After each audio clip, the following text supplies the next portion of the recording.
qui console mon âme. À lui qui ne m'abandonne. Ma Bible au quotidien, le verset du jour. 1 Thessaloniciens chapitre 1, le verset 3, je cite. Nous rappelant sans cesse l'œuvre de votre foi, le travail de votre amour et la fermeté de votre espérance en notre Seigneur Jésus-Christ devant Dieu notre Père. Fin de citation, glorifions le Seigneur. Bien-aimés dans le Seigneur Jésus-Christ, notre verset du jour est tiré de la première lettre de Paul aux Thessaloniciens qui nous invite à une introspection sur ce que signifie croire, aimer et espérer, non en théorie, mais dans nos actes, nos comportements, dans la réalité parfois rude de notre vie chrétienne. Et pour vous présenter un peu le contexte du verset, Paul avait fondé en Thessalonique une église lors de son deuxième voyage missionnaire, mais avait dû quitter précipitamment la ville en raison d'une opposition violente telle que rappelée dans Actes des Apôtres chapitre 17, les versets 1 à 10. Cette jeune communauté chrétienne de Thessalonique faisait donc face à d'intenses persécutions et vivait dans un environnement hostile à l'évangile.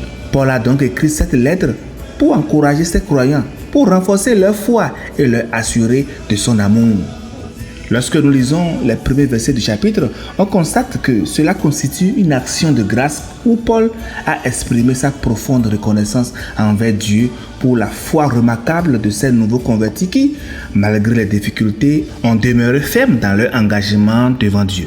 Paul dit au verset 2 à 3 du chapitre, « Nous rendons continuellement grâce à Dieu pour vous tous, faisant mention de vous dans nos prières, nous rappelant sans cesse l'œuvre de votre foi, le travail de votre charité et la fermeté de votre espérance en notre Seigneur Jésus-Christ devant Dieu notre Père. » Chers amis, Paul a commencé donc sa lettre non pas par des reproches ou des avertissements envers ces croyants-là, mais par des encouragements chaleureux.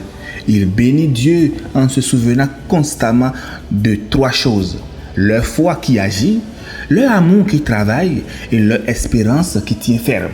Paul se rappelle donc sans cesse de ces trois éléments parce qu'ils sont la preuve même que la foi de ces Thessaloniciens n'était pas théorique et sans fondement, mais c'est bien enraciné dans le Seigneur Jésus-Christ. Dans un contexte de persécution ou d'incompréhension sociale, ils manifestaient, ces croyants-là, ils manifestaient une foi, un amour persévérant et une espérance indestructible. Paul voit dans leur témoignage une image de l'évangile que lui-même a vécu.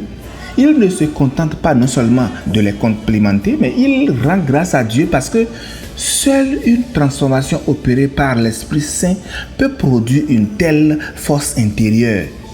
Et pour Paul, j'imagine que se souvenir de cela est aussi un encouragement pour lui-même, un carburant pour sa mission. Frères et sœurs en Christ, ce verset vient sonder notre quotidien. Quelle œuvre découle de notre foi?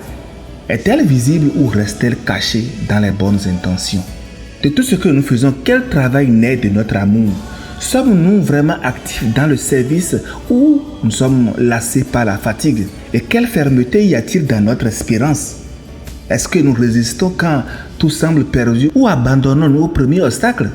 Vous savez, personne n'aime parler de patience. On préfère les prédications sur la foi, les percées soudaines. Et pourtant, je crois que ce dont beaucoup d'entre nous chrétiens avons vraiment besoin, ce n'est pas d'un miracle immédiat, tcha-tcha-tcha, auto, non, pas vraiment ça. C'est d'une patience que nous devons avoir, enracinée dans une espérance qui a foi en l'Éternel. Et dans notre verset, Paul a enseigné que la patience et l'espérance vont de pair. Notre espérance chrétienne n'est donc pas un vœu flou comme un souhait d'anniversaire. C'est vraiment un vœu qui est authentique, ancré dans la résurrection de notre Seigneur Jésus-Christ. Et cette espérance-là, lorsqu'elle est unie à la patience, nous permet de demeurer forts, même dans les circonstances les plus difficiles. Prions ensemble, bien-aimés. Jéhovah, Jésus-Christ, Saint-Michel. En cette semaine sainte, nous reconnaissons que ta patience a été parfaite, même face à la croix. Donne-nous, nous autres aujourd'hui, de vivre une foi qui se traduit par des actes en amour et qui se manifeste par le service et une espérance qui donne la constance. Éternel notre Dieu, aide-nous également à comprendre que parfois, c'est la patience qui nous transforme plus profondément qu'une délivrance immédiate. Fortifie-nous pour que notre témoignage aussi parle de toi, même quand les mots nous manquent. Sanctifie cette journée pour nous, Seigneur, au nom de notre Seigneur Jésus-Christ. En définitive, bien-aimés, notre verset nous enseigne que Dieu voit les œuvres invisibles aux yeux des hommes. Il voit l'effort silencieux que nous faisons chacun, le combat intérieur, la fidélité dans les petites choses. Tu es choisi et aimé de Dieu, bien-aimé, et rien de ce que tu fais par amour n'est oublié de l'Éternel. Bonne méditation et agréable journée à toutes et à tous dans la miséricorde de Christ Jésus. Alléluia, Jésus.